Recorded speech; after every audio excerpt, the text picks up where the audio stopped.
Subcommittee. We'll do the land acknowledgement and then move into just a recap of the work that we've done over the last few months. Hello all, my name is Theo Lada. I'm a PCCEP staff member.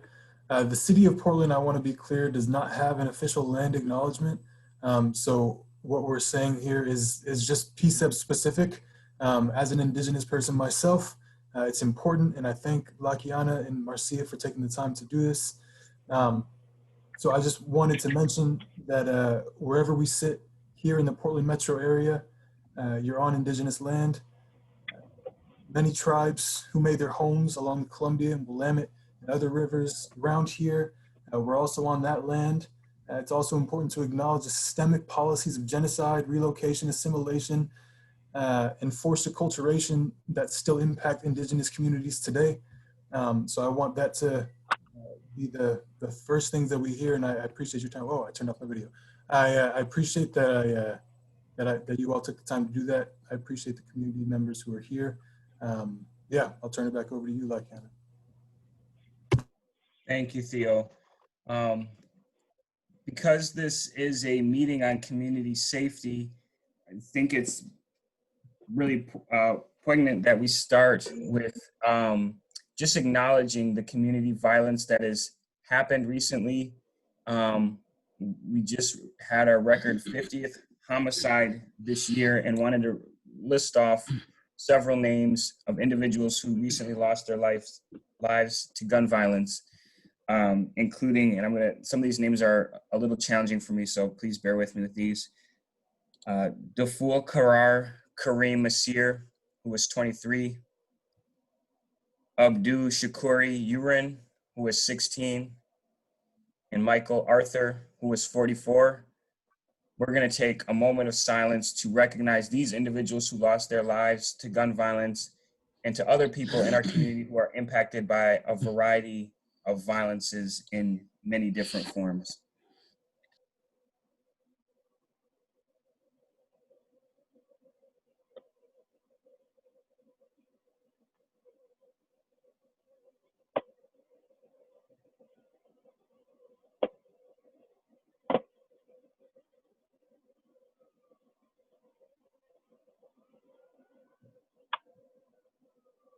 Thank you for taking that moment of silence. I know for a lot of y'all, this might be your first meeting that you've attended for the Portland Committee on Community Engaged Policing. So just wanted to give you a little background context as to what the committee is and does. And then I'm going to turn it over to Marcia to give a little background of what our committee has done over the last several months. So the Portland Committee on Community Engaged Policing comes out of the Department of Settlement agreement between the Department of Justice and the City of Portland and the Portland Police Bureau, stemming back to 2014 with a settlement based on unnecessary use of force to individuals with perceived or actual mental health or experiencing mental health crises. And one of the stipulations of the settlement agreement was that a community body be created to provide recommendations to the Portland Police Bureau to improve its practices. The PCCEP is the second iteration of that committee, which has been going on since 2017. The committee is volunteer members, a 13-member body, appointed by the mayor, but acting independently as much as that is possible. Obviously, we set our own agendas. We create recommendations on things we see in the community around mental health, but also around other issues, including race, which was not mentioned in the settlement agreement.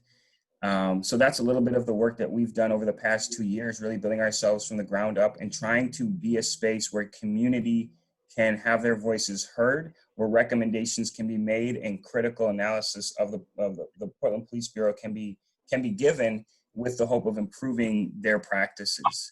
And so this is going into our third year as a committee.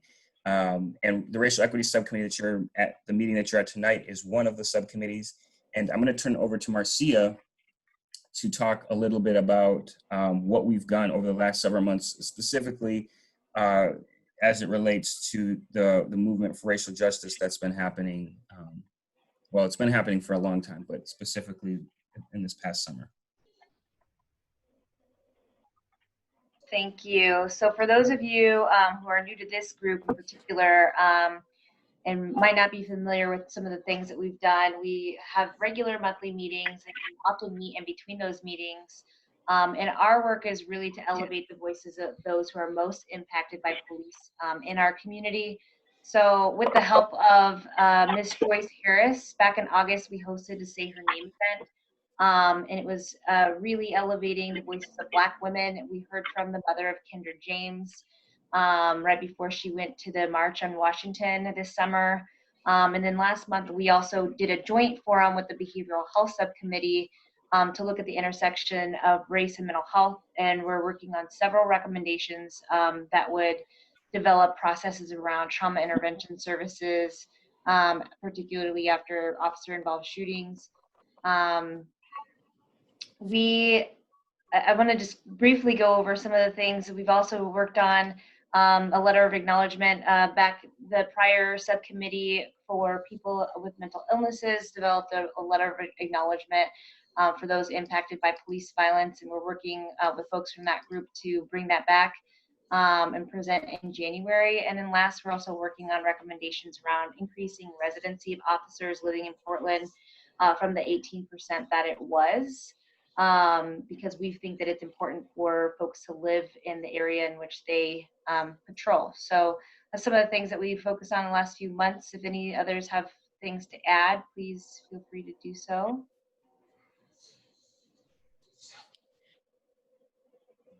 Marcia, I would just like to let folks know that this meeting is being recorded and will be uploaded to the PCCEP YouTube channel. So if folks couldn't attend tonight, they'll have a chance to go back and listen to the panelists in the meeting. So just so everyone knows.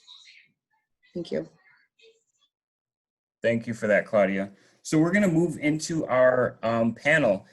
And as we set this up, I'm just going to read through a number of reminders and things to keep and be aware of as we share this space this evening. So this is a space for dialogue. We can't create a perfect space, but we do our best to make this a space for the community. But we also realize that there's a lot of power dynamics in this room, and that there's individuals, because of the organizations that they work for and other spaces, that have power differentials in here. We want to be aware of that. Some of these conversations could be triggering to some individuals and will include sharing experiences that could be traumatic. So please take care of yourself in a space. If you need to step away, grab some water or do what you need to do, please honor your self-care tonight. I also want to acknowledge that it takes courage to be up here and speak your truth. All the individuals on our panel come from a variety of backgrounds, so please honor their truths and give them some grace, as it's not easy to stand in front of a group of people and talk. But these panel members are not the only ones, so the burden should not be on them to speak for their entire group, whatever that they are that they're representing. And as you're listening, don't just take what they say as the only voice. Seek out other people and other voices from those communities as well. Because of pending litigation concerning multiple organizations and people who are on this call, we're not going to discuss any specific events from the summer or fall, but instead, really what we wanted to do at this event was to look forward into 2021 and talk about what community safety will look like. Another piece of this is, to my knowledge, this is one of the panels that has happened in Portland in 2020, where police officers who are directly involved in the events this summer are on a panel with community members. And I think that is something that is unique about this space tonight, and something that should be more. Like, I think that there needs to be spaces where people are talking and sharing their truths. As we get started with this, PCCEP has a group of, a set of acknowledgements. And so we are going to read through those as we start, just for people to, just to be aware of in this space. And if these are not followed by any individual who's in the space tonight, they will be removed by the administration. And if people interrupt, we'll just take a pause, make sure that they're removed, and keep things pushing. Our group values for PCCEP are trust, open-mindedness, listen with intent, safety to be brave and vulnerable, effective communication, multiple intelligences and different learning styles. Don't take things personal, don't make assumptions, do your best and be impeccable to your word. Feel comfortable clarifying things with questions. Be free to call out biases. Move forward, move back. Wait, be mindful of your level of contribution. Passion and compassion. Compromise, comfort with ambiguity. Integrity. Perseverance. Self-care and community care. Talk to each other, not about each other, and we as a group take care of one another. I'll just also add to expect non-closure. We are not going to solve the challenging issues in our community tonight. There might be questions you had. Panelists might have points that they wanted to make that they didn't fully flesh out, and that is okay. This is an ongoing conversation and part of the work that we're doing. With that, I'm going to introduce our panelists. Oh, I should go over the goals real quick too. So obviously, goal number 1 is to create a space of dialogue, presents tangible steps for the Portland Police Bureau for community safety in 2021, gain perspective on how community members envision public safety, elevate voices of underrepresented, underheard populations, including Black Portlanders. So with that, I'm just going to introduce the names of all our panelists, and then I'll start with the first one by posing some of our first questions. So on our panel tonight, and I want to thank all of our participants for being a part of this. I want to thank Mary Claire Buckley with the Portland Police Bureau for helping coordinate the officers that are participating. We have Dre Miller, who is a pro-activist in the community. Sergeant Benson Weinberger of the Portland Police Bureau. Max Smith, a concerned father. Officer Jason Hubert, and Ariana Morehead, who is Miss Teen Black Oregon 2020. So I'm going to start with Dre, and we're going to kind of go in between community members and officers.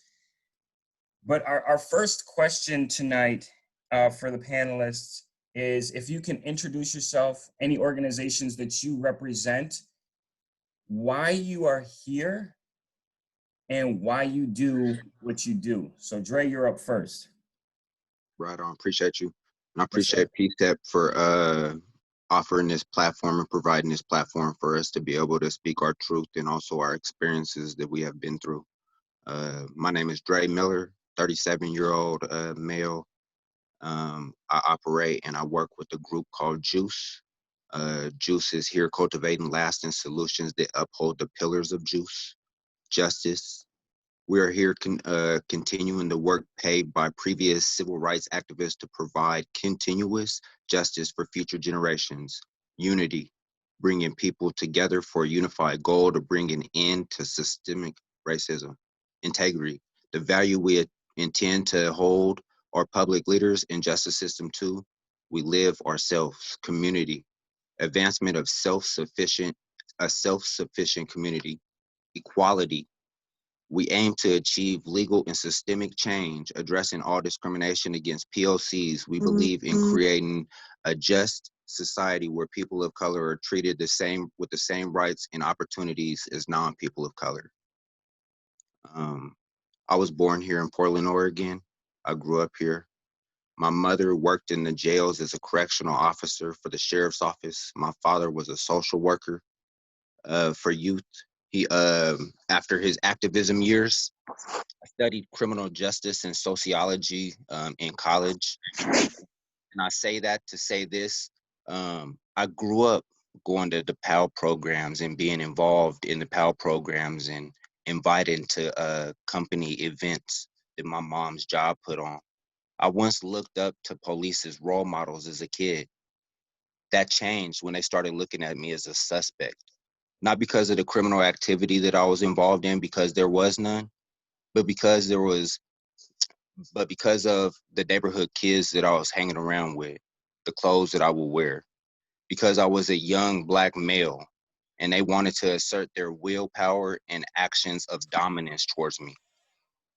With that, I lead you into my why. I do this because my ancestors died for fighting these rights that we fight for right now. I do this for future generations to come.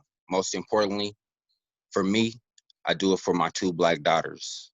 I do it for my 2 Black sons that I do not want to see become assaulted or murdered by a police officer. The future. We are living in the future. The future is now. Creating these forums for Black people to speak their truth and have these tough dialogue conversations is the most important. It's important to invite the youth to the table and give them an opportunity to envision what their community wants to look like. This isn't how we want to be policed. Me personally, I don't like the phrase or the term policed. These last few months have proved to us that us as community can stick together. As a community, we can do anything. I've seen citizens respond to mental health crises and de-escalation situations. I've been a victim of an impact munition hitting me in the head, and street medics and community support, making sure that I didn't bleed out. Our community is strong and relentless. We would no longer stand for police brutality against our Black and brown brothers and sisters.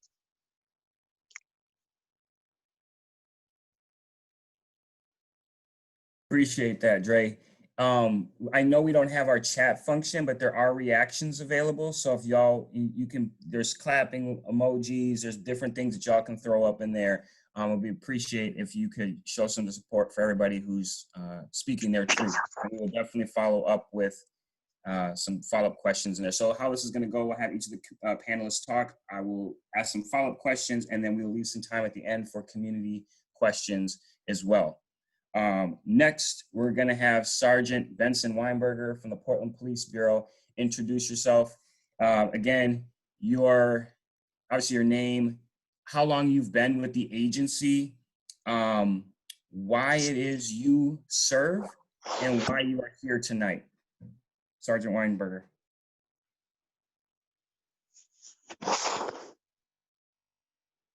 Sorry, trying to get myself unmuted. First of all, thank you all for this opportunity.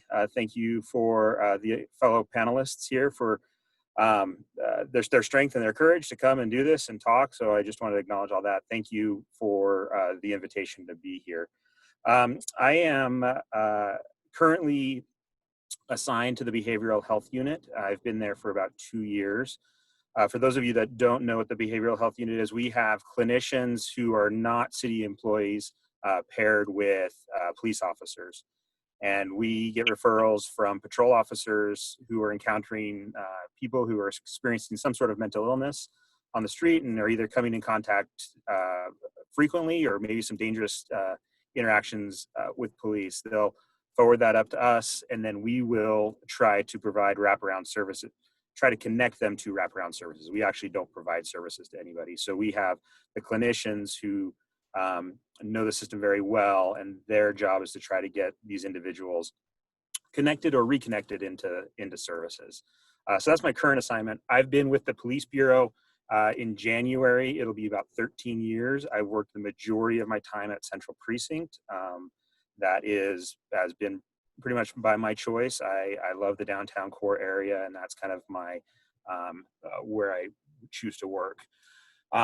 Most of my career has been on night shift, which again is a choice that we have, and I've been very happy on night shift.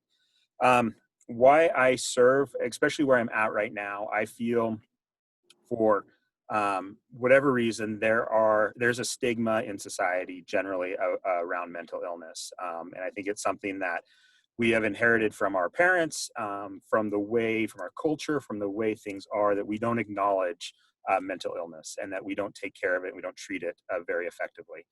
And then what happens is, if people don't have the resources or don't have the ability to get themselves connected, they start having to live on the street or experiencing negative consequences of those that mental illness. And a lot of times there's a high correlation between victimization and mental illness. And so my goal and why I work where I work is to try to take some of that pressure off of those individuals who, for no fault of their own, for the cards that they were dealt in life, have some sort of mental illness and are in a situation that they are struggling with.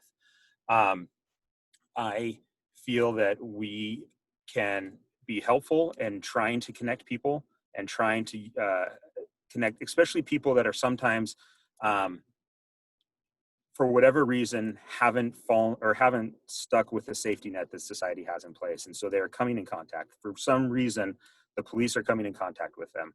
And so we are putting our best officers forward on that to try to connect them and get them the resources that are in place. So that's my why of why I come to work every day, to try to basically take pain away from people's lives.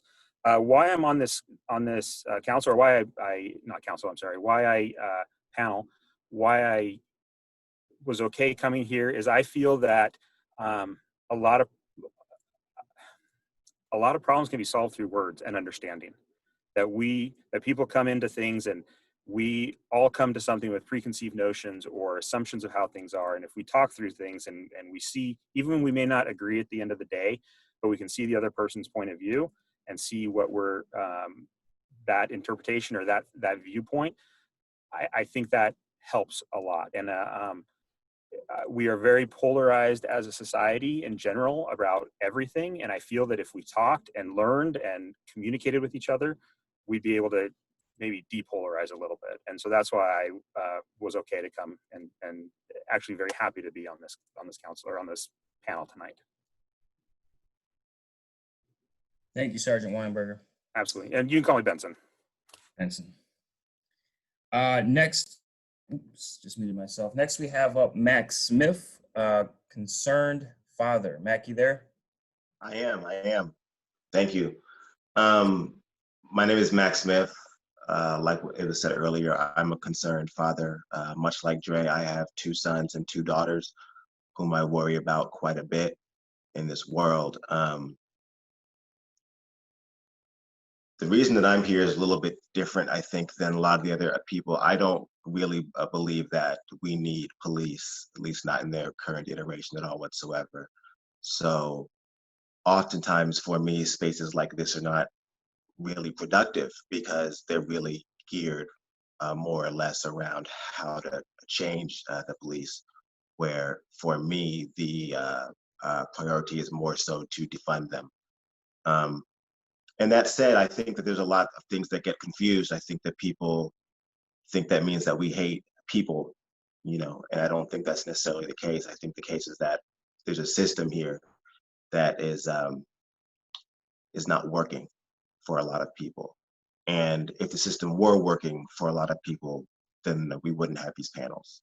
So for me, a lot of the point of being here is to kind of understand why people continue to be in these panels if they're not going to cause the changes that we're asking for, and really help us to kind of forward and, as the officer said earlier, use our words to kind of understand how we can actually get progress if that is what we're asking for. So, and I think that answers the questions, does it not? Yeah, the other question was, why do you do what you do? And maybe for people who aren't aware, I didn't quite ask Dre this, but maybe I'll come back to him on that. Well, he did talk about juice. What is it that you do for people who might not be familiar with you, and why do you do what you do? I actually run We Out Here magazine, which is a music blog that started about 10 years ago. We've gone through really hip hop culture and through that some local politics as well. And that's gotten me involved in a lot. We've had battles with the police just insofar as being able to play music in this city over the last 10 years. So we're not talking about ancient history here. And there's just been a lot of work to be done. So for me, I think it's sad that I have a kid that's 18 years old and I'm handing, I'm letting him out into a world that's not a whole lot better, if any, than the world that I was given at 18 years old. And I don't think that's enough. So obviously I haven't done enough.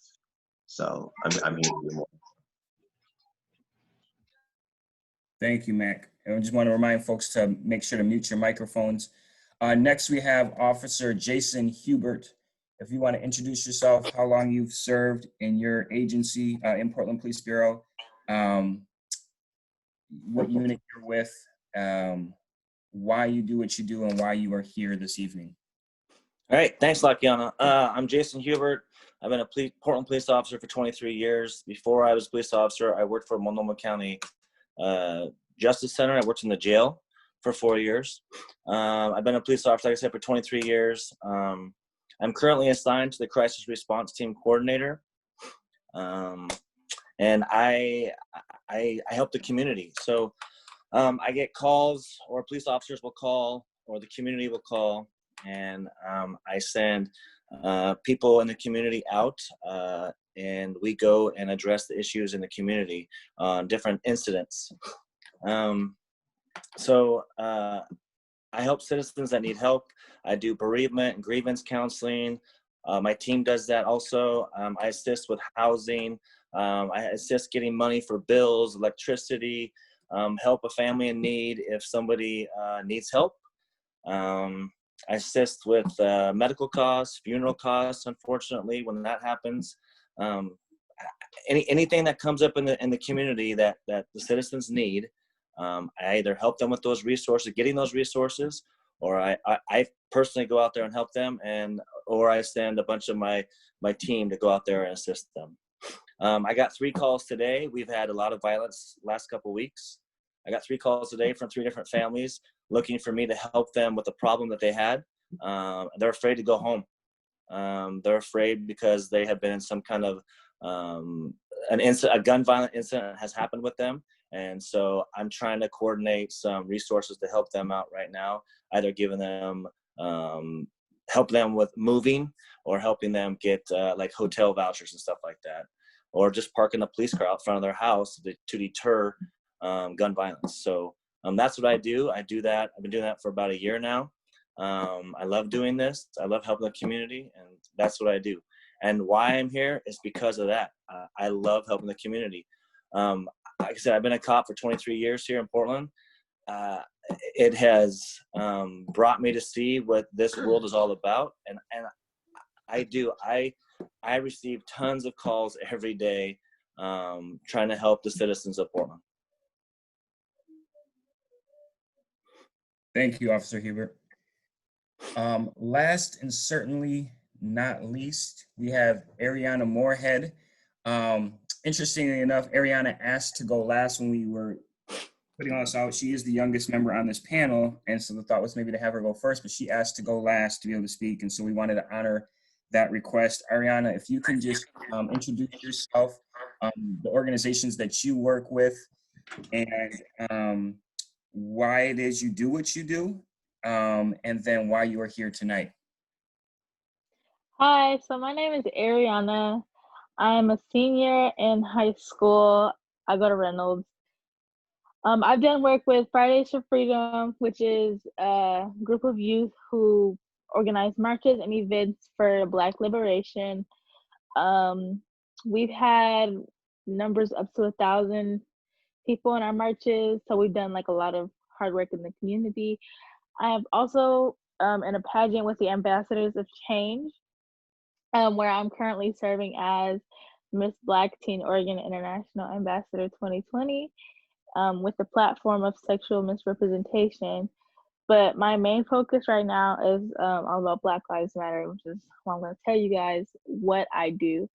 So ever since, George Floyd died, I've been out on the front lines more.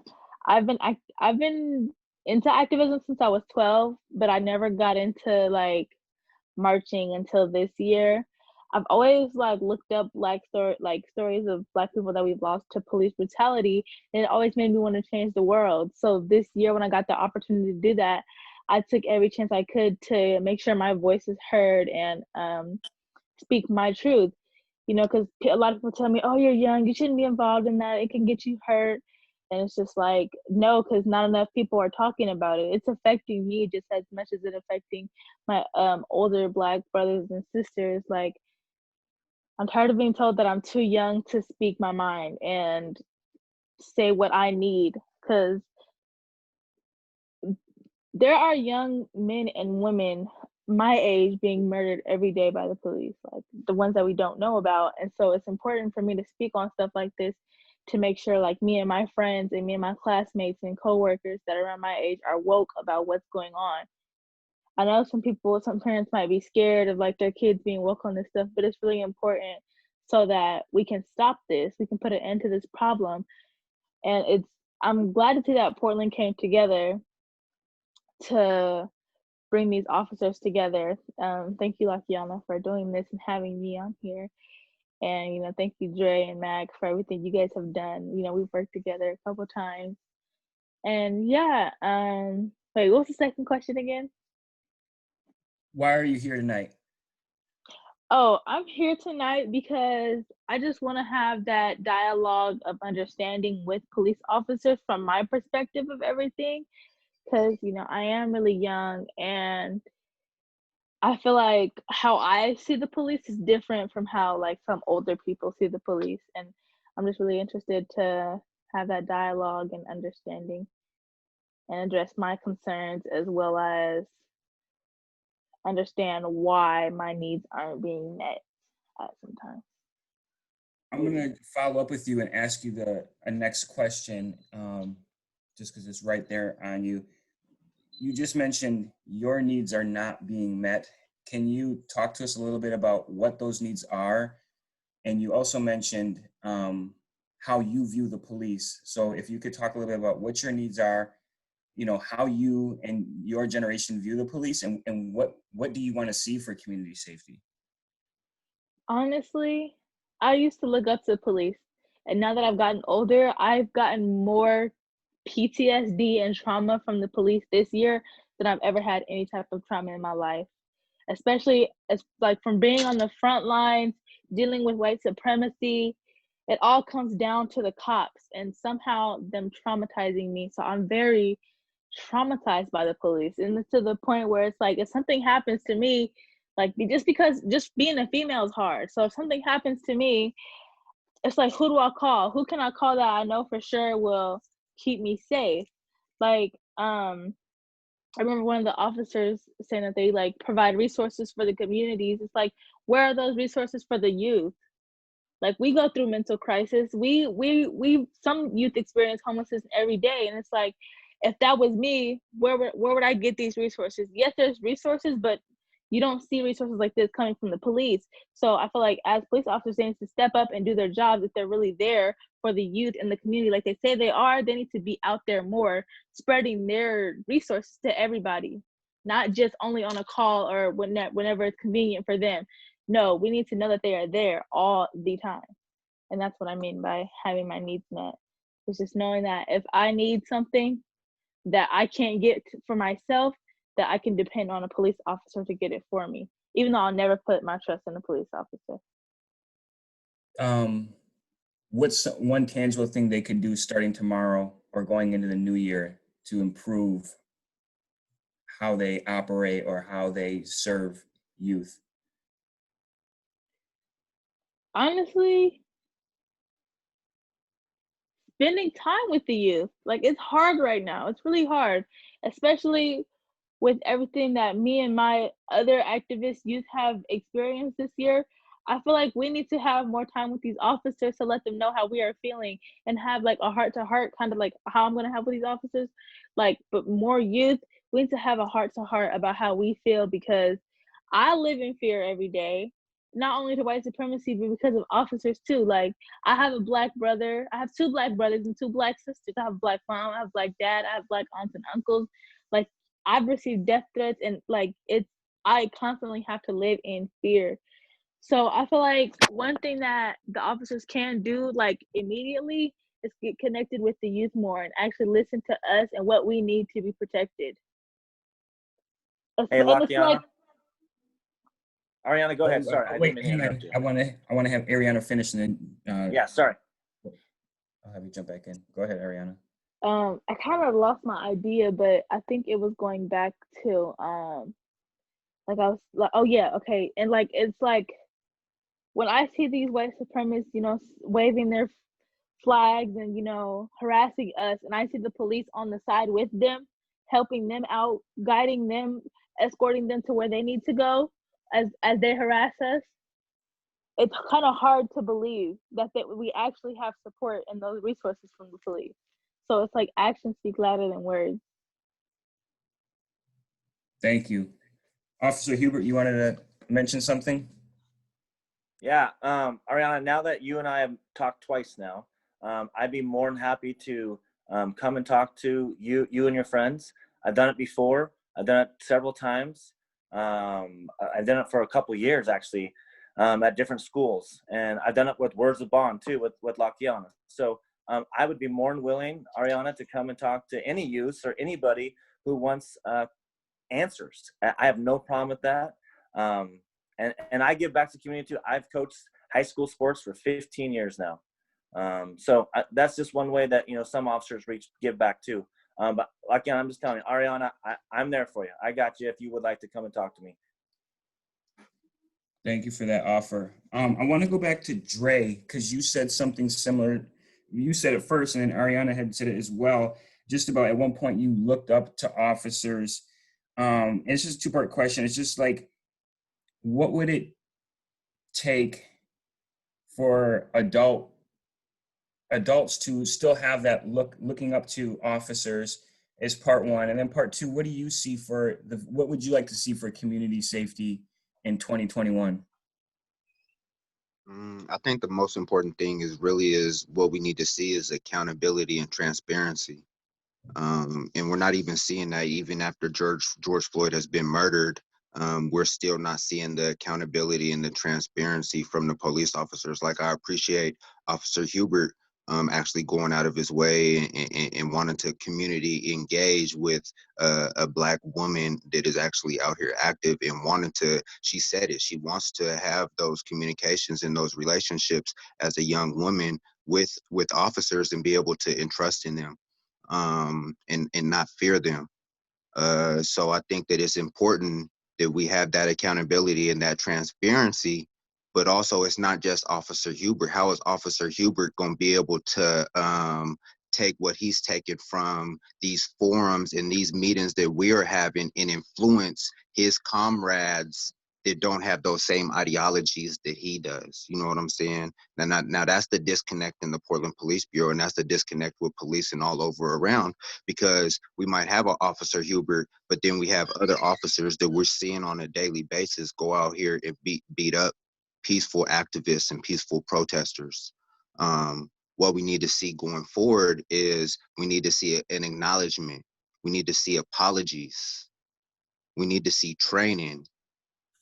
We need the police officers in their department to admit and apologize for wrongdoings on a national, even on national situations that happen, like George Floyd and the Breonna Taylors, because those have impact on local communities of color. So we need to see those apologies, and we need to see them admit wrongdoing, as well as have that accountability and that transparency. And not even just have that accountability and that transparency in these forums or by filing formal complaints. And we do need to file formal complaints when we're on the streets and we see actual police abusing their power and brutalizing civilians. There is a bias hotline that the DOJ put out, is 1-844-924-BIAS, as well as we need to be filing internal affair complaints. I filed two of those myself, and still not seeing full transparency on those. We need follow-up to know exactly what's going on in those situations. We need full accountability for the actions that have been taken by officers, and I think that that's what we need to be moving forward, to be able to build these relationships, as well as not even just that, but I'm only here to support the Arianas and my daughters and my sons, because they're 15 and they're 14 years old also, and I'm taking what they want to do as how they want to see policing in their community and how they want to see safety in their community. How I see it going forward for 2021, though, is I've seen a lot of community support in these last 8 months. I see that the community can stand up and be able to take care of itself. I see that we can respond to certain situations that we don't need police officers to respond to. I grew up in a neighborhood where we had neighborhood watches and in associations, and we knew the person where, hey, if that person having a breakdown or something, hey, let's go tap on this person's door and he can go talk to him.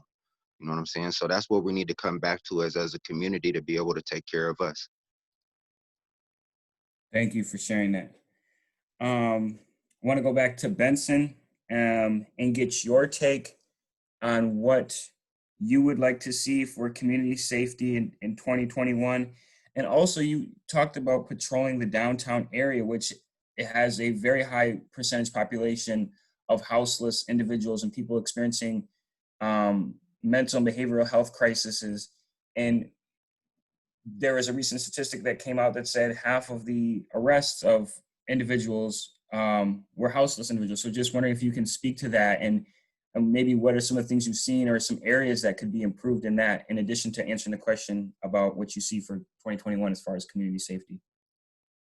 Okay, there's a lot there. So if I miss something, remind me on that. So kind of how I see going forward in 2021, that is a very large question. I think actually a very difficult question to answer right now. I'm a sergeant over a small unit, and I can only manage to do what I can see there, right? And we don't know the long-lasting effects of COVID. We don't know budgets. We don't know all those types of things, and all that will have a trickle down to how we are able to do policing in 2021. I'm hoping that we are able. This is Benson talking. I'm hoping that we're able to open up with COVID and we start having more human interactions. I'm thinking that's will solve a lot of just that problem of people getting cooped up. With not knowing how COVID's going to play, not knowing how the city's going to be able to respond to that, what I'm going to tell my officers working for me is that we just need to do the best that we can do with what we have. That we need to be able to be inventive on how, and I know these are kind of just a bunch of words, but really we need to rethink how we're doing our job, because we're going to have less to do it with. And so let's look to see how we can still accomplish our goals while still serving the community the best we can. So that's really all I can do for 2021 is what I have control over. And that's my office. The downtown core area, a lot of those arrests were on like a warrant type basis. And so something that we're seeing change. And so we're seeing some changes in that. What I've noticed is there's a lot we are a response-driven organization, that we respond to 911 calls. And so that a lot of interactions that you see are from police responding to the 911 calls. And we are asked to go deal with a situation that may or may not be out of control. And so that has kind of tempered my my response of how I interact with people, is knowing that for this person probably didn't call 911 themselves, and they are in this situation for whatever reason. And for me, again, I can only talk for me, but when I go into any situations, I try to humanize people and try to see past their houselessness, past their whatever they are, and see the human there. And so I've been able to, have I arrested homeless people downtown? Absolutely. Have I found other solutions to that and not arrested people downtown? Absolutely. It's all a case by case based upon how this interaction is and how we are able to communicate as humans. And so I know those are kind of just a bunch of words there, but in all reality, I think when we look to what is driving someone's behavior and seeing the person behind the actions, that's where we can really understand people. Thank you for those answers. Mac, I want to come back to you. You had said earlier that you don't believe that we need police officers. You talked about defunding the police. What, for folks that might not understand or see that as hard to believe, what does in your vision, a 2021 without police officers look like? What kind of world is that? How are, if someone says, well, then what do you do if someone breaks into your house or XYZ happens? What does that world look like to you? I think the first thing about that is that, and the officer who just spoke said some things about this, police respond to 911 calls. Something happens, you call 911 because you need help, they call the cops. That's what they send. They send the cops. Why do they send the cops to everything? They send the cops because there's no one else to send, because no one else has any money. No one else has any funding. So, of course, you send the cops because they have cars. Of course, you send the cops. They're prepared. They have guns in their car. They have armor. They have everything. So what's happened is that we've loaded our concept of safety onto these people who are just responding to calls. Like, I've worked in a call center, and you're the front line. When someone calls the company and they have a problem, they talk to you. I had to be equipped with all the answers for any possible problem the company could have. Is that right? No. Is it fair? No. Did I get paid for it? Not bad. Is it worth staying? Sure. Right? Do I ever have the tools I need? No. Not ever. And I think a lot of people have that experience in their jobs. And that being said, those people in those frontline positions are still expected to have extremely good numbers. You're expected to take your phone calls and be available 98% of the time. You're expected to handle your calls in under 5 minutes. You're expected to do, if you don't, you get fired. You lose your job and you go to the next call center and you grind until you're sick of that and you find something else to do, right? That's the way it works. If you can't handle it, you get out. The problem we have with policing is that, again, they're loaded to do all these things, but there's not really a standard of quality. And where there is a standard of quality, it's not upheld. So what's happened is that policing has devolved into what would happen is if any a frontline employee was invincible, the customer service just falls off. The ability to actually do your job properly falls off. Anyone else's attempts to try and build a job so that you don't have a job, of course you're going to fight against that because this is a good job. You make good money. And sure, you can never do your job properly, but it's still there. So this is what we have to think about as a mindset when we think about defunding the police. If any other company did not have good numbers, they would defund that department and find another way to do that work. We talk about reimagining all the time. It doesn't mean just police a different way. It doesn't mean just be nicer when you stick handcuffs on people. It doesn't mean say please and sorry after you violate people's civil rights. That's not really progress. That's just making apologies. And this city and politicians in general are great about making apologies and not doing anything about it. That's why there's people over there complaining right now about albino. Because we apologize for the problem, but we don't actually fix it. And that has gone over to the police. And in this city, as well as many others, the police just aren't held accountable. So the inability to hold the police accountable, doesn't matter if you watch them, if you oversee them, if you give them cameras, body cams, doesn't matter. And they'll still do it. They sat on that man's neck for 8 minutes on film. They don't care. That's not the point. I think plenty of officers mean to do well, but this system doesn't foster the ability to have good cops.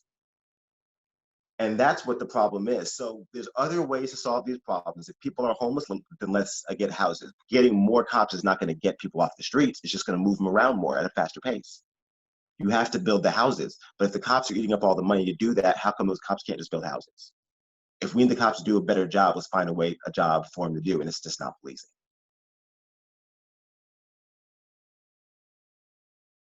I'm glad this is recorded. I think that was very, very well said. Officer Hubert, want to come back to you.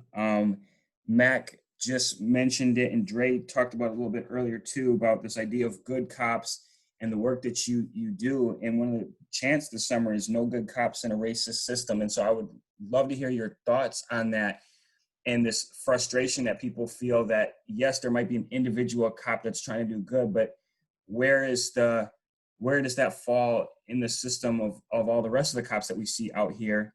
So if you could speak to that, and then also as the other panelists, as I asked them as well, what is your vision for community safety in 2021? Well, okay, so that's a great question. And Mac and Mr. Miller and Ariana, you guys, I like what you guys are saying.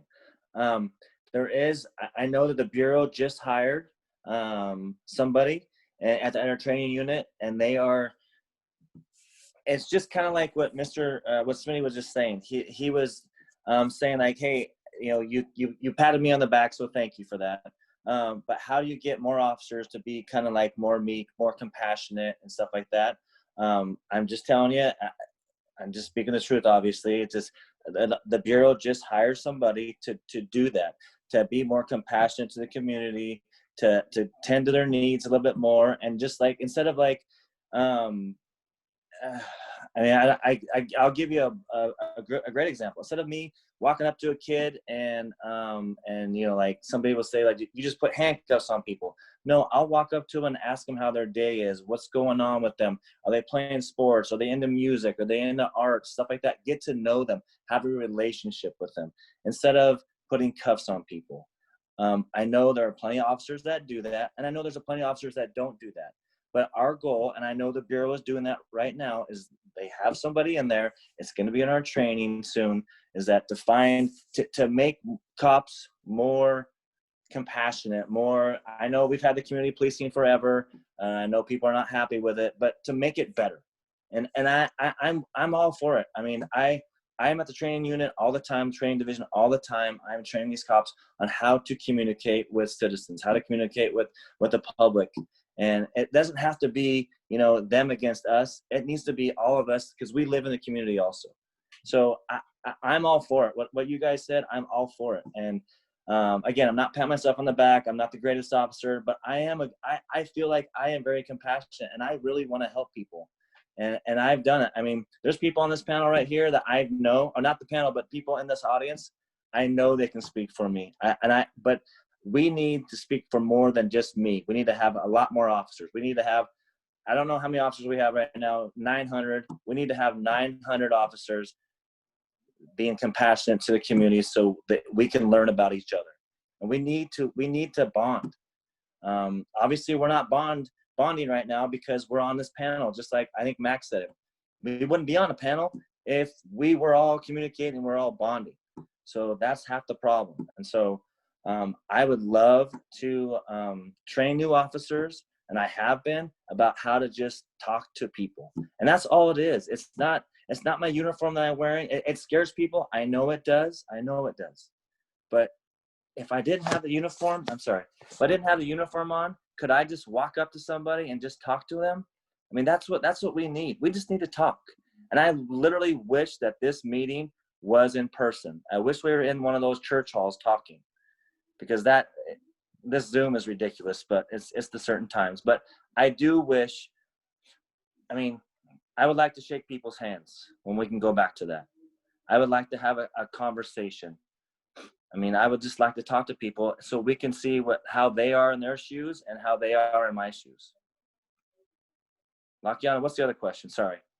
The other question was your vision for 2021 and what you see for community safety. That's a great question. It's kind of like what I just said. I think we need to go back to we do need to have neighborhoods come out, and we need to have officers come out where there's 100 people living in the city, living in the community, and just having a chat. Spend 4 hours, 5 hours, have a Coke, have coffee, have a dinner, have a lunch, whatever. Just sit there and talk about what's going on, what are the problems, and how can we all help as a group and figure out what's going on. I truly believe that. I've done that several times, and I will continue to do that. But I think we need to go back to that. Right now, obviously, it's the craziest year we've ever been in. There's a lot of things going on right now. But I think in 2021, once everybody gets healthy again and gets back to going outside, I think that is number one, that we need to go back out and just start talking to the community and hearing what they need to say and how we can change. Thank you. Ariana, I'm going to come back to you. You talked a lot about defunding and putting money into other resources and opportunities. And with all the violence that's going on in our community right now, what would you like to see those resources go towards? Well, in October, I had a Stop the Violence event that brought awareness to young people that we've lost in the summer, you know, a couple of them being my friends. And I honestly wish the police would have been there for that. It's just like, you know, being more involved with the youth and what they're interested in and using those resources to like get some of the youth more known, because, you know, I'm going to college soon. I'm graduating a year early, so I'm going to need scholarships. You know, I'm going to need money to go to school. So I would like to see more of those resources going into like scholarships for Black students, or like, you know, scholarships going into for like BIPOC students. Seeing more money like that go into those type of things for the youth, as well as you know, paying for college trips or college tours. You know, because with COVID, it is hard times, and so, and you know, there are some colleges, you know, still doing college tours. So I feel like a good way to like help the youth and be supportive of the youth is take them on college tours, or like help them with school, help them get through everything. Honestly, I feel like the Black officers need to step up and, you know, help the young Black activists understand, because, you know, Black people automatically connect. We have that heart to heart feeling at all times, you know. And so I feel like if those Black officers maybe stepped up and did a lot more work in the youth community, then that's a start. It's a start. It will start there and hopefully continuously grow into, you know, officers of different races wanting to be more involved into, you know, supporting these youth who've been out here, you know, fighting for equality and fighting for rights. Because another thing that I wanted to speak on is that, like, honestly, I'm scared of like when COVID is out, like when COVID is done, and like the officer had said, people are gonna come out, and you know, communities are gonna come out. But honestly, one thing I've learned about protesting and being out here is that it brought out a lot of people's true colors, and by that I mean a lot of conservatives and racists. There are so many racist communities that have Black people who are living in danger but are scared to speak up. And it's just like, okay, if we do get out of COVID, you know, you want communities to come together. How will the police still plan to, you know, put those safety laws, or, you know, safety precautions in place? And how do they plan on stopping racism? I mean, you can't really, well, I mean, the only way you can stop racism is by quitting your job, but you're gonna lose your job anyways, because we're gonna abolish the police. That's something I strongly believe in. But if we're gonna start with defunding the police, we need to start with investing time and energy and a lot more money into the youth, and not just the high schoolers, but the younger kids. Because like I said, I used to look up to the police, and I don't want these kids to grow up believing in the police as much as I did, because I was brainwashed, and now I really know the truth of the cops. And I know for a fact that in each police unit there's at least one racist cop. There's one racist cop. And if these officers are all about change and bringing people together, they need to tell that racist cop to check their privilege and not be racist or biased or prejudiced to anyone. To not be discriminatory at all. That's where the change starts. Police officers have so much power, especially when it comes to like the justice system and how things are dealt with. Police officers have so much power, and they are not using it in the right ways. So they need to check their privilege and invest it into the right things. Yeah. And what was the other question? I don't know if I answered. No, that was it. Yeah. That was it. Thank you. Appreciate that. Dre, for you, with your kids, and we talked a lot about the Portland Police Bureau, what about the city of Portland? How can they improve community safety for your kids as they grow up and other children around this city? From a parent's perspective, what does that look like? What are tangible steps they can take? First of all, we shouldn't have voted in Ted Wheeler again. That was probably one of the first mistakes. As a parent myself, I mean, there's a lot of aspects because before George Floyd was murdered, I was fighting the Clackamas School District for 4 years to get them to implement a disciplinary actions for when my kids got called the N-word or any type of derogatory language, and that was happening almost on a weekly basis. And it took us 3 to 4 years just to get them to implement some type of disciplinary action. And they still haven't implemented anything, but working with legislators and Representative Janelle Bynum, we're trying to work towards something that would allow students to be able to sue the school district for any type of disciplinary action that goes unresolved or doesn't go get like an absolutely type of resolution to it. As far as what the city can do is they need to be having these discussions with the people, and they need to be having these discussions with the youth and the ones that have been affected by police violence and police brutality. But specifically having a conversation with the youth and trying to figure out, what they're thinking and ways to go about it. Thank you. I'm going to give this last question to Benson, and then we're going to open it up to some community questions, and we'll kind of walk through that, how it goes. Before I go any further, though, I also do want to recognize Commissioner Hardesty, Joanne Hardesty, for being here on this call and supporting in her work in the community as well. So thank you for being here tonight, Commissioner. Benson, I guess my final question to you is just kind of following up with what Ariana said. And,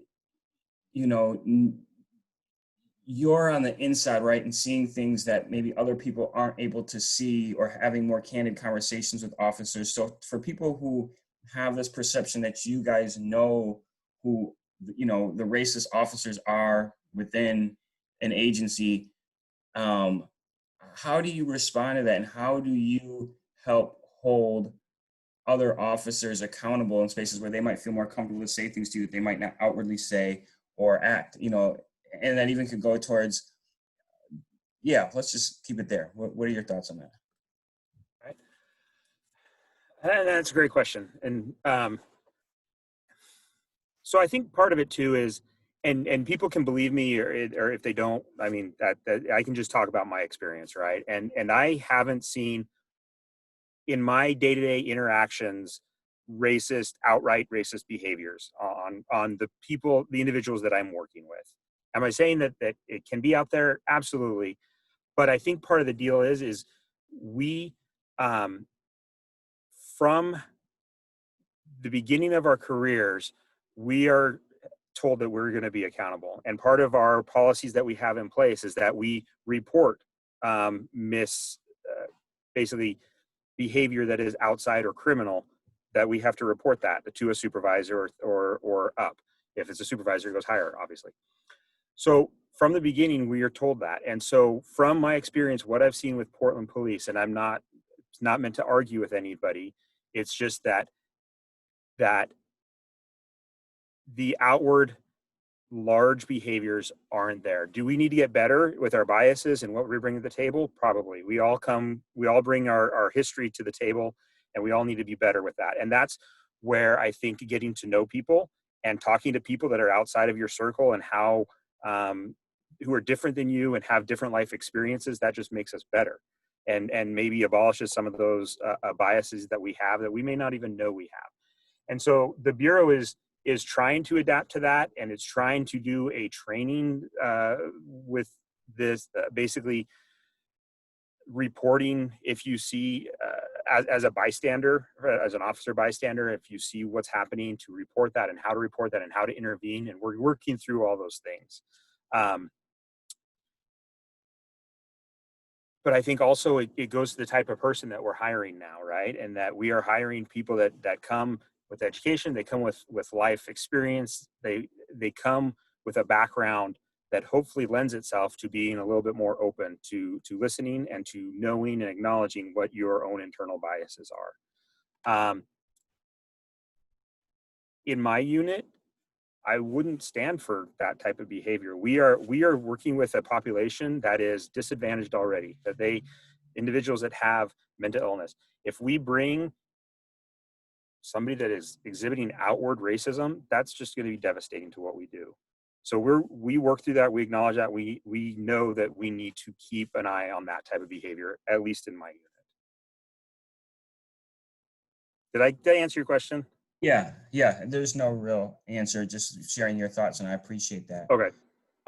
What we're gonna do is we're gonna open it up to community members to ask questions for the next 10 or so minutes, and then we'll kind of come back and wrap things up. We'll use the hand raise feature, but I know that some of you are on the phone. So if you're on the phone and there's no hand raise feature, you can just kind of unmute and say, hey, I'd like to ask a question, and we'll get you in the queue. But if you do have the hand raise feature, if you are able to utilize that, that's what we want. And just to be clear, we want people to continue to use respectful language. We've done a great job so far of everybody listening, of the panel members speaking their truths. I forgot to mention this in the beginning, but I'm not here to censor any of the panelists for what they want to share or say. So as long as they're sharing it in ways that are respectful, we are more than open to that. And yeah, we're going to start there. So we're going to start with, if there's any youth on the call that wanted to ask a question, I know there are some, but I don't want to necessarily call them out. So I'm just going to let them do what they want to do. But I know there's at least one that I would like to ask a question. But if there are youth on the call that have questions that would like to start with, we would love to hear you all. Lakiana, I just want to mention I did disable the chat, but I think because this meeting is going, that it's not going to actually pop up for us. So I do apologize for that. No, that's good. It's actually better that way. Let's start with Ada with the first question. If you want to unmute yourself and direct your question to a panelist.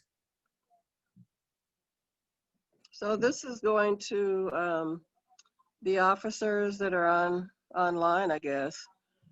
I have been working in the community for several years on the issues of racial justice, social justice, mental health, addiction services, on and on. And from listening to the meetings, I've been involved with PCCEP for quite some time, from the beginning. And we've continued having many meetings in the community. Can you guys hear me? Yes, you Okay. can. So we've continued having many meetings several years over the same issues. So I just want to try to get to the point of where we're headed. And, it's difficult to do that with the COVID because, we can't do a lot other than talk on the Zoom. But so I want to try to raise some issues that I don't think are being dealt with. So number one, a lot of the issues that we're dealing with the city and the issues of use of force, ongoing trauma to the community, to the BIPOC community and mentally ill people. A lot of the issues that we're dealing with are at the state level. And I think we need to invite staff from the state to deal with getting to issues of change for our community. I don't believe that the way that we're dealing with them right now, which is to sit around, have meetings and discussions, that we're really going to get to the heart of the issues. So we need to involve the state so that we can make, immediate change for the community so that we can move forward. That's the first issue. The second issue with mental health is we have laws on the books, okay? I've been an advocate for a long time. I've worked with the state and other organizations. The main issue with mental health is that there's laws on the books that are not being followed, okay? So we have organizations that are out there that know what those laws are, but they're not abiding by the laws. There's no protections and there's no accountability. If you don't have accountability by the staff, these issues, which are systemic, are going to continue to go on, and they are going on. Okay, so that's the second issue. And what you need to do about that is we need to get attorneys involved with the social justice organizations, with the local officials, sit down in the room, come up with better strategies to overcome these issues. We're in court, but as long as we're having the meetings, not getting to the root of the issues, we're not going to get any further than what we are. Okay, that's number, what, 2 or 3. The next step is accountabilities. We have the settlement agreement. We need to put the correct targets in the settlement agreement, be more strategic about it, find out from the community where we want to be.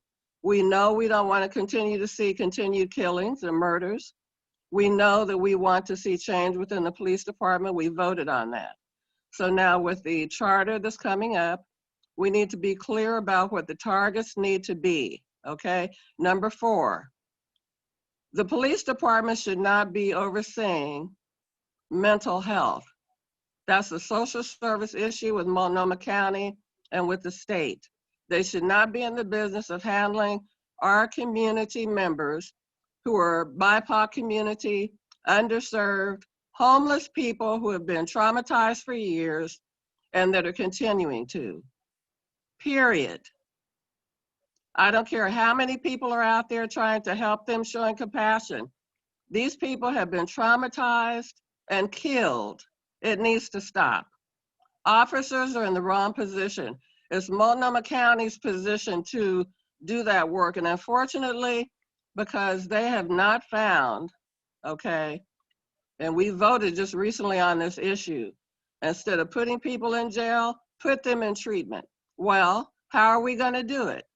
We don't have enough dual diagnosis services currently right now in our city, okay? So if Multnomah County can't do their job, then who's going to do the work to help the homeless? So we have outreach, you know, we have the officers trying to help.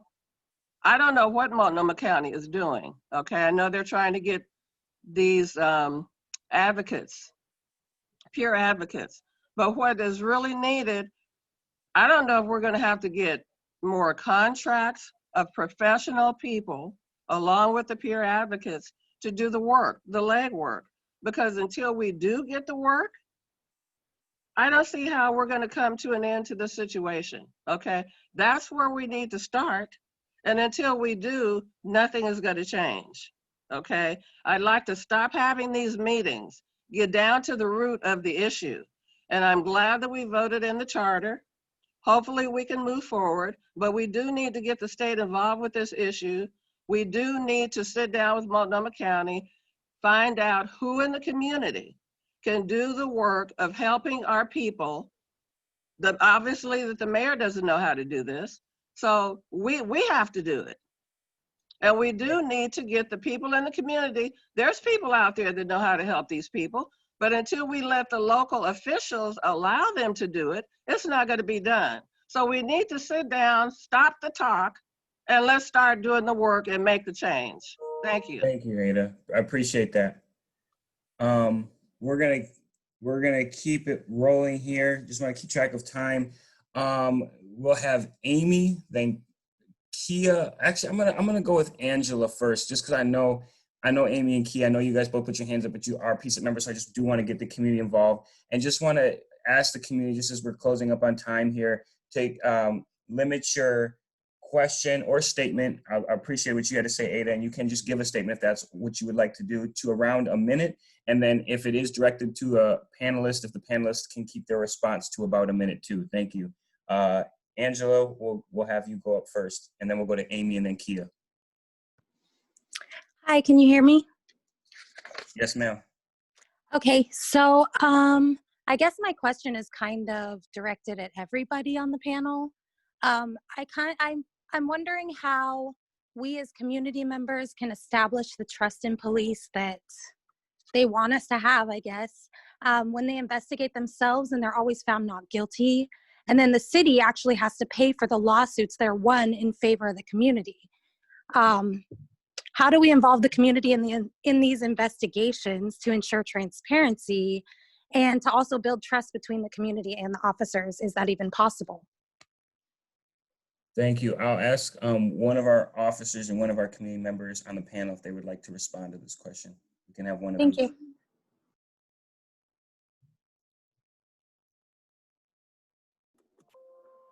I can go ahead.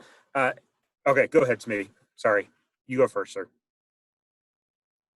Sure. You know, I think that's a really good question, Angela. I don't know how we're supposed to get, you know, trust in the police. And I think that's where we are. I think that's exactly, you know, people keep asking, you know, why is Portland or why is America in this moment? And this is exactly why. I mean, if you look at, you know, I think I was in high school when the whole Rodney King thing happened. That was 25 years ago. Like, nothing has really changed. I'm not sure it's gotten any better. And even if the police aren't killing us, the police are helping other people cover it up. You know, it's such an insane level. So it's wild when like you have these kind of panels and you have these police who are like, you know, I'm in charge of behavioral health and we're doing all this work, but then it's like there's still cops out just killing people. I mean, they literally hunted Kevin Peterson in Vancouver just across the river.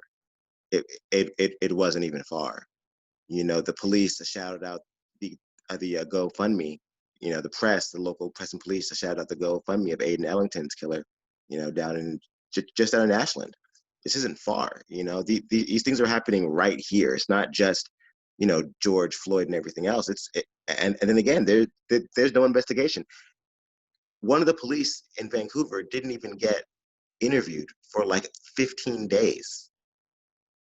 How can you expect to have a transparent thing? I was on the scene right after it happened and they refused to give us access. The body was still on the ground. I mean, these things are really, really hard. And I know that's not Portland, but the same things happen here.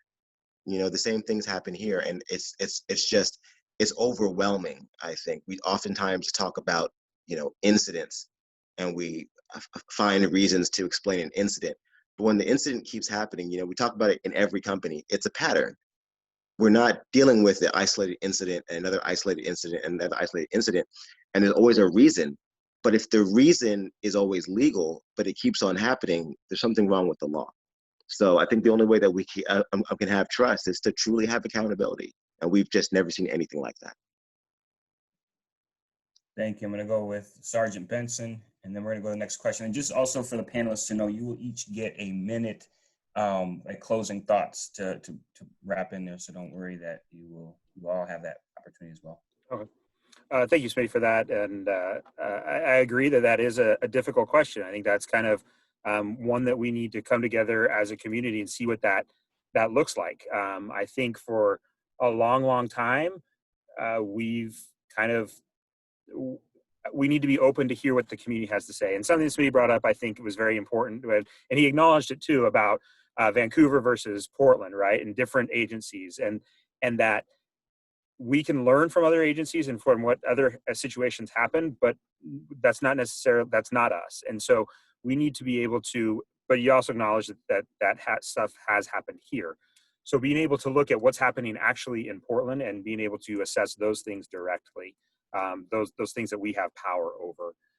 We do have, when allegations get to the point of being on a performance review board, there are citizen members of that performance review board that sits on there and helps weigh in on a decision. So there is citizen oversight, but also I think a lot of times I don't have the answer. We don't have the answer. Everybody on the panel doesn't have the answer.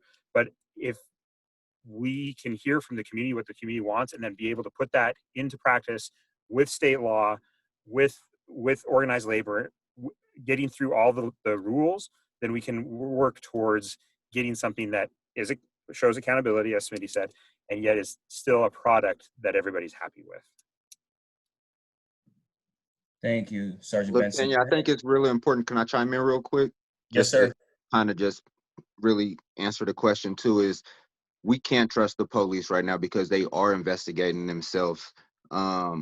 Just to go off of what Lamon Weekly just got done posting with the police officer 67, what we know him as is his helmet number, is being investigated for unlawful use of force during protests, but is also investigating another officer that was involved in a use of force. So how are we going to be able to trust police officers and be able to trust that they are going to give us full transparency and accountability when there's officers that are involved in use of force investigating other officers that are involved in use of force? Thank you for putting that in there. I got like 15 questions. I wish I could follow up and ask you that, but we got to keep it moving. We're going to take 2 final questions. I've got Amy, and then I've got Elena. We'll take those 2 as the last questions, and then we'll go into closing statements from each of the panelists. So Amy, go ahead. Okay, thank you all for coming. Recently, I was informed by one of my people that officers broke 5 of his ribs trying to secure him, and he's extremely mentally ill, and I was quite upset about it. So what it brings me to think about asking is it possible to do more ECIT like 80-hour level trainings as you move forward in like adding more officers from other sections of where they typically work? Can we get more training spread out as kind of like a baseline instead of like a special program?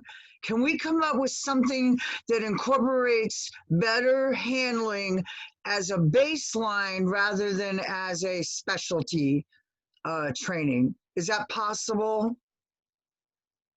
Before anyone answers, Amy, just a couple things. Amy is the chair of our behavioral health subcommittee, so just want to recognize that on PCCEP. And then also you mentioned an acronym, ECIT. Could you explain what that is? Enhanced Crisis Intervention training, I think, or teams. I tend to use both with the T. They're folks that actually are specialized in working with individuals in crisis or crisis type situations. They have an additional, I think, 80 hours of special training, but now I think it's reserved to those officers who desire to have that level of training. And I'm thinking we got to come up with a better base training when it comes to learning de-escalation, so we can have better officers be less reactive and more proactive. You know what I mean? There's a benefit to that program training. And I just would like to see it spread out as like a norm instead of a specialty or something like that, that, teaches enhanced behavior modification techniques. That's what I call it. Thank you, Amy. Possible? Officer Hubert or Sergeant Benson, do you want to either one. Sorry, I couldn't unmute again. Sorry, I'll take this. This was kind of in my wheelhouse. Thank you, Amy, for bringing that up. So all of our officers, when we get hired on between the state and so the state DPSST and us. Explain the acronyms for us. Sorry, DPS. That's Department of Public Safety and Standard Training. So it's basically what. Sorry, we love acronyms too. It's how we are state certified. So that is the state-run agency that certifies us as police officers. Between them and in Portland, all officers receive 40 hours of CIT training, which is crisis intervention training. And so that's that baseline kind of that Amy was talking about. And then on top of that, absolutely right, the enhanced CIT, enhanced crisis intervention team, or trained, they receive an additional 40 hours. So there's a total of 80 hours there. And those are, as Amy said, spot on, volunteer officers. They're vetted. And so making sure that they haven't shown a past pattern of excessive force or improper force against people experiencing mental illness. And so we vet them that process and then allow them to receive this additional training. And then there's a triage, and I know I'm burning time here, but just kind of get everybody here. There's 7 points when someone calls 911. If it hits one of those points and it looks like mental illness is affecting that call, then an ECIT officer will be dispatched to that call.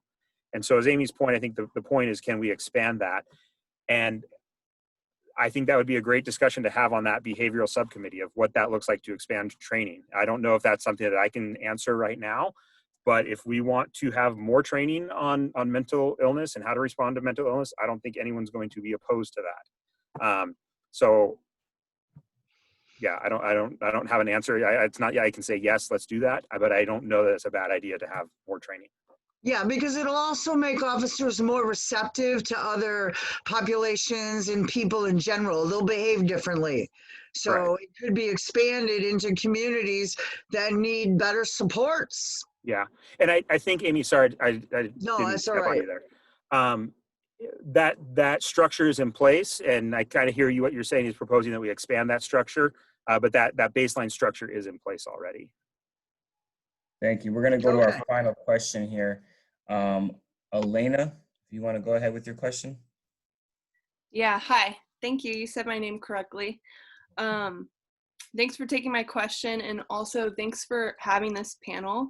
I was really excited to see Mac on it to represent those of us who hope to see a future without police. I have two things that came to my mind when listening to this tonight. The first is, in hearing the police talk about racism and not seeing it, I'm curious how each officer defines racism. And the second is, in all the talk about accountability, no one has mentioned the police union. So I'm curious what the panel's thoughts are regarding the police union's role in blocking accountability and how we can change that, knowing negotiations are coming up this February. Thank you for raising the PPA, Portland Police Association partner. I'm glad that that's part of the discussion. I'll open it up to both officers to define racism. If you want to answer that question, both of you, one of you, or just how you see racism. Well, I'll touch on that. I guess I would say racism is prejudice or discrimination against a race or ethnicity or color, age. I mean, there's lots of prejudice you could have, right? That would be my definition. I mean, we all have biases. I know we always say that.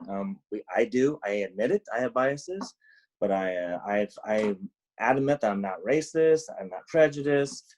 But we all have biases, right? It's just the way history, the way you're brought up, all that kind of stuff.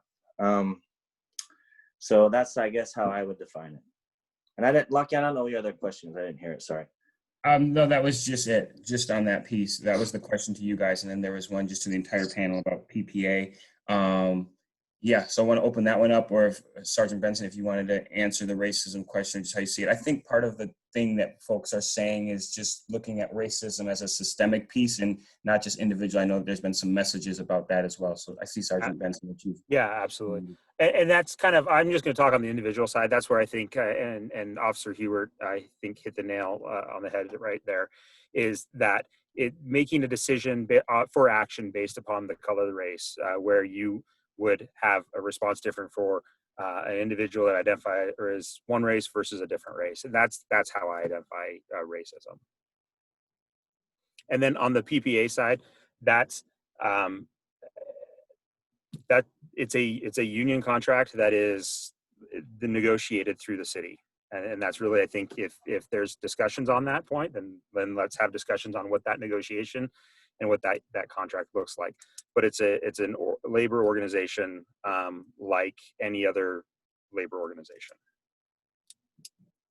Do any of the community members on the panel want to touch on that? I know you had been mentioned in this question, Mac, as well, if anybody else wants to, and then we're gonna wrap this up. I know we're a little bit over time. I'll say real quick, I do think it's unfortunate that as police officers, and really pretty much most people in this, that seem to work for the city, I say most because it's not all, there's just really not an understanding of what racism really is. I think we often talk about, racism as being, especially American racism, American good old Oregon racism. We talk a lot about, what it means to be, to discriminate. And that's a thing, that's a part of racism is discrimination. But racism is a lot more than that. So I thank Elena for that question. I think that was really important. As far as the PPA, there's definitely a lot of work that needs to be done there. I think a lot of us know that the key to defunding the police, definitely, the road goes through the PPA. And our inability to even make progress. The reason we don't have body cameras and the reason that we have Nazi lovers running our departments is because of the police union. So a lot of the problems that we have, they stem there. It's not a police union like it's not a labor union like any other union. Other unions can't beat you up if you disagree with them. So there's a lot of difference there. When you talk about I think Lakiana touched on earlier, the proximity to power and how that works. So that's all I had to say about that. Thank you for that. We're going to go into our closing statements. So just being mindful of time, I want to give each of our panelists a chance to give any closing thoughts, anything else that they wanted to share. I want to thank all of you, for the community members, for being here. I want to thank the panelists for their time, for speaking their truth, for answering questions that you coming from all different directions, and just being able to learn and grow. And so in this final statement, any final thoughts that you have? And then I would also love to just hear one takeaway that you're taking from this experience tonight. And we will start just going back down the order that we started with. So Dre, you're up first. Again, I want to thank PCCEP for offering this platform for us to be able to speak. One thing that I'm taking away from this is being able to hear Ariana and Mac's perspective on a lot of things. I know that we've talked a lot on the streets, but being able to be on this type of forum and hearing their perspectives really meant a lot to me. Also, the officers being willing to come out and put themselves on this forum to be able to speak their experiences. I think that means a lot also going forward. I think that it's really important to actually defund the police and redistribute funds into the Black community, into Black businesses, into youth programs. Growing up, youth programs was probably something that helped keep me off the streets. I was involved in things from Mrs. Collins to Prospective Gents to midnight basketball at Whitaker Middle School. And those were a lot of things that helped keep me on a straight and narrow, keep me away from different activity that were going on the streets. So I think it is very crucial to be able to still go to the path of defunding the police. Same thing that Mac was saying, same thing that Ariana was saying. One thing that I've been looking at and researching myself as a starting point, I think, is the 21st century policing. I've been researching the implementation guide. It was something that Barack Obama put out in 2015. It has 6 pillars. It also has underlying themes as well as action steps. I think that that's a great starting point to start for the community and as far as policing from just a starting point. And that's all that I have. Thank you, Dre. Appreciate you being here. Sergeant Weinberger, I know you asked me to call you Benson, but it's going to be hard to do that. It's all good. Whatever. No, I just, again, echo what Dre just said, thanking everybody here for having difficult conversations. I think these are good conversations to have. And I think one of those takeaways that I'm going to take away from this is just hearing other people's perceptions, right? We can be trained and we can have trainings and things like that, but until we're actually talking to people with lived experiences, experiencing things themselves, and that is really different that way. So that's one of my big takeaways. So I appreciate everybody's candidness and the willingness to come here and participate in this. Thank you, Sergeant. Thanks for being here. Mac, closing thoughts and takeaway from tonight? I would just say, I want to say thank you to all the people that are here listening, giving us a chance to, get our thoughts out. Everyone who spoke tonight, thank you so much. I echo everything that Dre said. Super important that we get a chance to hear each other and listen to each other and see where the gaps are. and get a chance to then walk away and think about it as well. I thank you to the kids, the youth that are on here, that are on the call, the folks that are younger than me, who are, looking to understand, again, why we come into these meetings and why it's so important for us to have the conversations, and to understand also that we can enter these meetings and speak our minds, and not just say what we feel a pleasure to say in the environment. So just stay true to yourself, and we keep us safe. So thank you very much. Appreciate you, Mac. Officer Hubert. I'd just like to thank Mac and Dre and Miss Ariana. I would like to meet and sit down with the 3 panelists if they would like to, and hear what they have to say and how I can change and how the police can change. I would love to hear that. I'd love to just talk to you in person. I'm more of a visualizer, so this Zoom thing's killing me. And I like to just hear what you guys have to say, how we can start 2021. This year's been horrible, especially for me. But I think all of us as a nation, it's been a huge turning point for us all.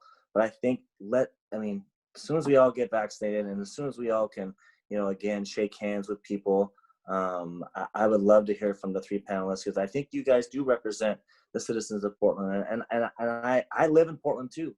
So I want to make this place better too. So please help me do that, and I can do what I can do. And like I said, I can help. I got 23 years in. I got a few more years left, and I would love to, pass this stuff on to the rookies, I guess you would say, of the police bureau, and have them have more compassion for the community, and because we need to listen to you guys. So I appreciate that. Thank you. And Mr. Ariana, please get a hold of me. I would love to get a hold of you just so I could talk to you and your friends, please. Thank you, Lakiana. Thank you, Officer Hubert. Ariana, you can bring us home. Yes, I just want to say thank you to everybody for listening to me. And thank you all for letting me use my platform to express myself. One thing that I want to point out was that I noticed that City Commissioner Joanne Hardesty is in here, and I just wanted to let you know, Joanne, that I'm very disappointed in you, and that you brainwashed me into believing that you were actually for the Black community, but your actions have shown otherwise, and I don't understand how you can sit here and watch your people suffer, especially with the amount of power you hold. With that being said, I'm going to leave that alone. Thank you, Officer Weinberger and Officer Hubert, sorry, for engaging in the conversation. I do want to stay connected with the both of you, but another question I want you guys to think about is, what does it mean to be anti-racist in Portland? And once you guys get an answer for that, I want you guys to get back to me, because based on your answers about what racism means to you, I'm really interested to see your answers on the question I just asked you. Again, thank you for having me. And for those who don't know me, you can find me on Instagram at BABYYARIEANNA, and my Cash App and Venmo is all in there. So yeah, thank you. One takeaway for tonight. Oh, one takeaway for tonight was I kind of got what I wanted out of the call, just to have that dialogue of kind of understanding between me and the officers, which I kind of got a better understanding. I don't think I'll fully be able to understand, but just look at things from the perspective of cops, with just these 2 officers, it made me less concerned, or it kind of relieved me about some things, but not all things that I worry about on a daily basis. So I've got some comfort from the conversation, but not completely. Thank you for that. I want to thank our ASL interpreters. I do see Commissioner Hardesty has her hand up, so I would like to offer her a chance to share some words. I know she would probably like to respond to you, Ariana. Commissioner Hardesty, as we're wrapping up, go ahead. Thank you so much. I appreciate an opportunity to just say thank you for pulling this forum together. I came because I wanted to hear what the community's perspectives were, and what the officers would say. And I just want to tell Ariana that feel free to reach out to my office if she feels I've in some way done something to offend her. I I can say confidently that I've done more for Black people in Portland in my short time in office than has happened in the last 400 years. So thank you. Keep doing what you do, Lakiana, and have a good evening. Thank you, Commissioner. I want to thank our staff, PCCEP staff. I want to thank the community for staying overtime, for everybody for speaking their truth. I know that there's a lot of connections in here people said they wanted to have, and I will make sure that those happen for panelists, with other panelists with commissioners, and anyone else. We check our website out, which is kind of a mess, PCCEP, and you can find more information. We're happy to talk with folks and connect people and have follow-up. So thank you again for everyone for being here tonight. Have a great evening, and we will see you soon. Thank you all. Thank you so much. Thank you, everybody. Good night. Good Bye, night. everyone.